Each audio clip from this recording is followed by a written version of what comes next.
Welcome, everyone. Thank you for joining us for today's Appraisal Buzzcast. I'm Jim Morrison, and we have a special treat today for our listeners. We'll be doing a special crossover episode with Dustin Harris, the Appraiser Coach. Dustin, thank you for joining us.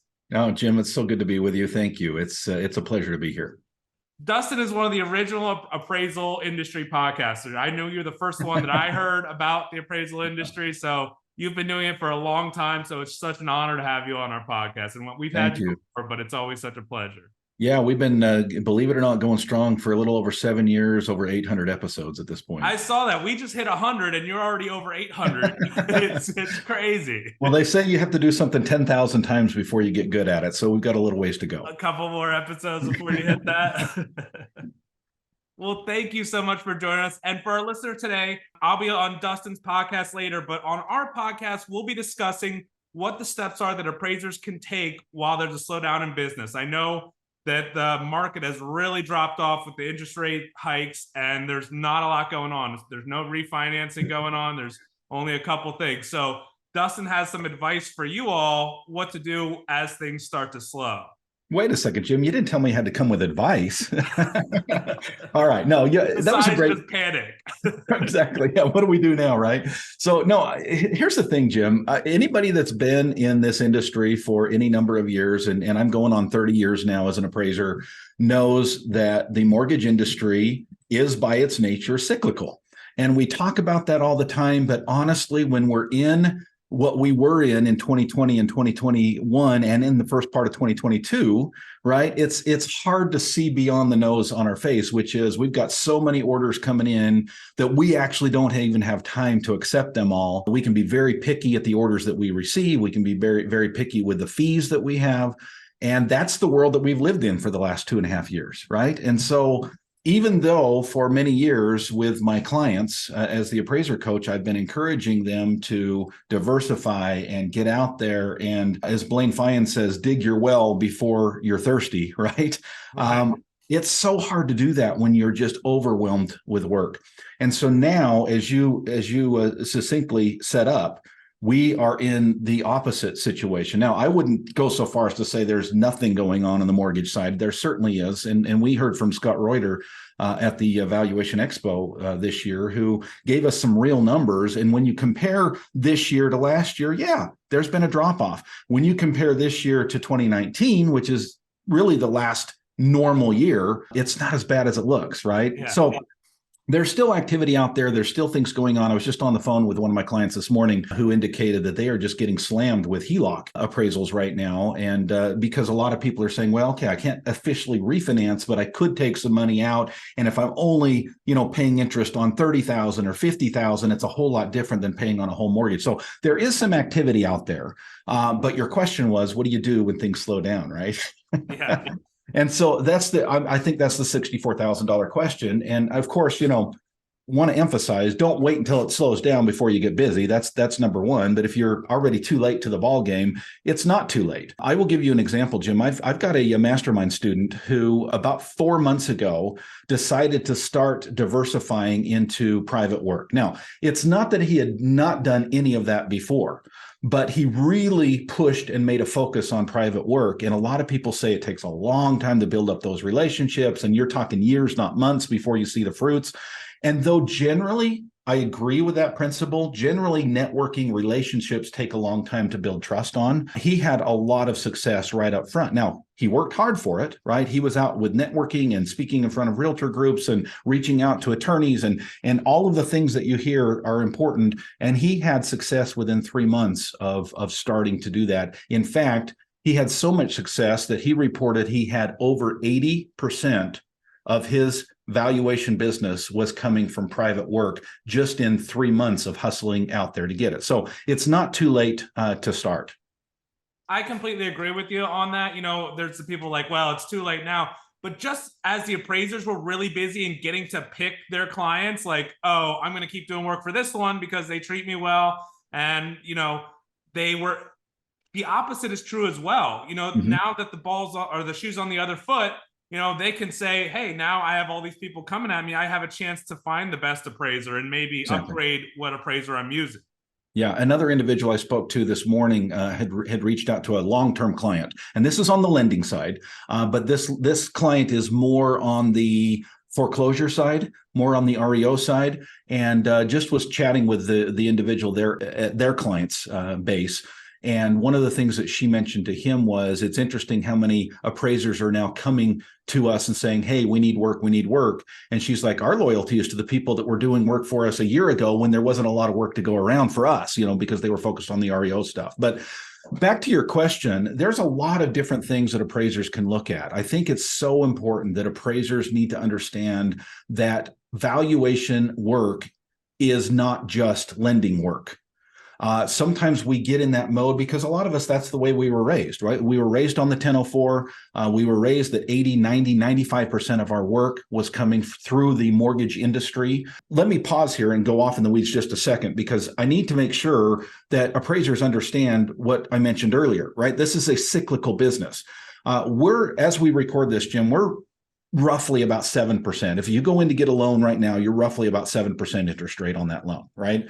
The Mortgage Brokers Association, the MBA, is already predicting that by the end of 2023, that they expect rates will have dropped 1.5 points, meaning we're down to about 5.4, 5.5. Now, that's just a prediction. We don't know for sure what's going to happen. It also obviously has a lot to do with inflation and what happens with inflation, but it also has to do with politics and who's running for what and what they want to do with this, that, and the other, right? All of this stuff plays in.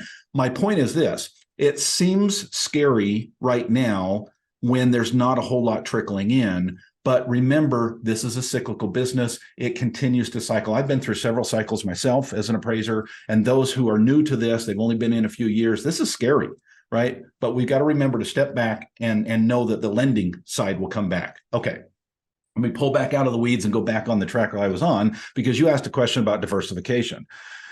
When we talk diversification, typically we're talking about private work. So let's talk about that first. Where does an appraiser go for private work? Well, again, private work is about relationships. It's about being found. One of the things that I teach often to my all-star team and my dream team members of the mastermind is your two goals with marketing, specifically with private marketing. It really also has to do with lending, but let's talk private for a second. Is number one, you have to be known. Number two, you have to be known as the expert. It's not enough for them to know your name. They have to trust you. And so any activity that you can do to be known and be known as the expert will help you when that work trickles in. Speaking in front of realtor groups is still a great source because, again, it accomplishes two things. You're in front of that realtor group for 30 minutes, 45 minutes, an hour. They get to know your name. They get to know your face. They get to know your company logo, but they also get to trust you because they hear you talk about the stuff that you know how to do. The same is true when you work with attorneys, right? When you go and get in front of attorneys, and there's a lot of various ways to do that. We teach that in my coaching, right? How do you get in front of attorneys? How do you get past the gatekeepers? How do you present yourself? But once you get there, be known as the expert. Once you build those relationships, and it doesn't matter if it's with attorneys or real estate agents or homeowners themselves, you get those two things accomplished, you will get work. I couldn't agree with you more, Dustin, and thanks for telling our listeners about that. We're going to take a quick break for a commercial message, and then we'll get back. Well, we've got some exciting product news. Cubicasa, the floor plan app, announced free floor plans are now available across the nation. The best part is it only takes 5 minutes at the property to complete a scan with no disto or measuring needed. In addition to the free version of floor plans now available across the US, Cubicasa will also be making ANSI-aligned digital GLA products for as low as $15 per scan, as well as expanded options for you to configure the product to best meet your needs. Cubicasa's GLA software can be used in all 50 states to generate ANSI-aligned floor plans with exterior measurements. To find out more or to start your free scans, visit cubicasa.com. Well, welcome back, everyone. Dustin, I was recently at the MBA in Nashville, and Danny Wiley was speaking there, and he's something he recommended for appraisers while everything was slowing down a little bit was taking care of your education and improving your education, not just meeting the requirements of your CE, but actually using your education to improve how you do your job. So I know you have a new title at True Footage. Why don't you tell us a little bit about that and how that could coincide with what Danny was saying? Yeah, thank you. I love Danny, and I appreciate what he's saying as well, because I think education is super important. That's one of the reasons I'm very excited at True Footage. They've asked me to head up, be the director of appraiser education at True Footage. We're now the biggest appraisal company out there, and it is continues to grow, and it's an opportunity to reach more people with this idea, that this principle that education is so important to the growth of a company, to the growth of individuals, and I have to laugh, Jim, because I think when you say getting education outside your CE, that is a foreign concept to too many appraisers, right? And it's too bad, because education has always been important to me. My mother was an educator, and I grew up in education. I love this idea of knowledge. I have an insatiable thirst for knowledge. I'm constantly reading and listening and reaching out to experts and finding out more. And I love the fact that now, as we've slowed down, and I know that can be a scary thing, right? It now gives us time to do more. It gives us time to say, you know what, there's more to education outside the CE realm. There's more to working on our business. So many appraisers now are working on their business, not in their business as much, because that in their business is slowed down enough. They can start working on the back burner stuff, becoming more knowledgeable, becoming more understanding. Well, what are you talking about, Dustin? More knowledgeable about what? Well, folks, now is a perfect opportunity to diversify, right? To increase your knowledge on things that you may not have known of in the past. Have you become FHA certified, right? Can you study the HUD 4000.1 handbook? Absolutely. What about relocation work, ERC? Could you take a class and find out how to do that kind of work? Green energy. There's so many things out there that a lot of appraisers haven't needed to touch because they've been so busy with just the normal 1004. Now is a perfect time to get their education, become more knowledgeable, so that when things pick back up, they've got more niches that they can do work in. I know it's a really huge step, and some appraisers don't ever want to go down that path. But I mean, if you have ever thought about being a commercial appraiser, now would be, there's a lot of work that's required to take all those classes, but now would be the time to do it, where you can take a step into that. I've got two mastermind students that last week announced, and these are two independent mastermind students that called me and let me know the good news that they have started their SRA. They've always wanted to do it. And they said, both of them independent of one another said, it's finally slowed down enough that I feel like I can actually put in the work. Awesome, right? I mean, all of these education goals that we might have had in the past that we felt so overwhelmed with the avalanche of volume, now is the time to take advantage of those goals. Absolutely. We have one more commercial break, and then we'll be right back. The Dictionary of Real Estate Appraisal 7th edition is a landmark text that reflects the depth and breadth of appraisal knowledge. Each entry, definition, and reference has been painstakingly researched and designed to reflect an expert understanding of issues that currently impact the profession. The new dictionary is an essential authoritative resource for all appraisers. To purchase, visit appraisalinstitute.org/dictionary7. Welcome back, everyone.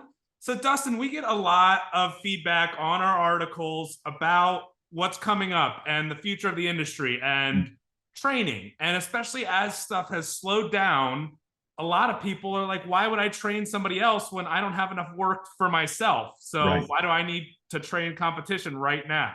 So what would you say to that person? I would say, why buy Bitcoin when it's $2, right? I mean, coulda, woulda, shoulda. When you look back down the road, do you wish that you had taken advantage of certain things? There's an old saying, Jim, that if everybody's walking north, walk south, right?